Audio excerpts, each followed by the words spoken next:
ఆశీర్వాదం చూస్తున్నావు. జాగ్రత్త. నమ్మకవలసిన దేవునిని తప్ప నీ కోసం ప్రాణం పెట్టి నిన్ను దాచి కాచి కాపాడుతూ కొడుకగా నిద్రపోక ఉంచున్న దేవునిని తప్ప నువ్వు దేని నమ్ముకున్నా ఏమైపోతావు?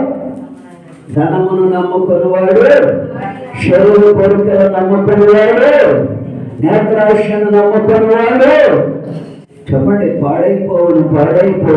ఎందుకంటే అవన్నీ దేవుని వలన కలిగినవి కావాలని రాస్తుంది.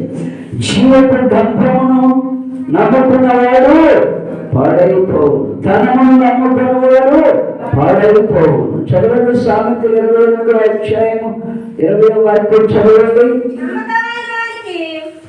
నమ్మకమైన వారికి దీవెనలు మెండుగా కలుగును.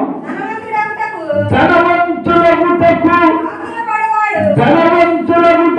ఆతురపడవాడు అమ్మా శిక్ష నందకపోడు.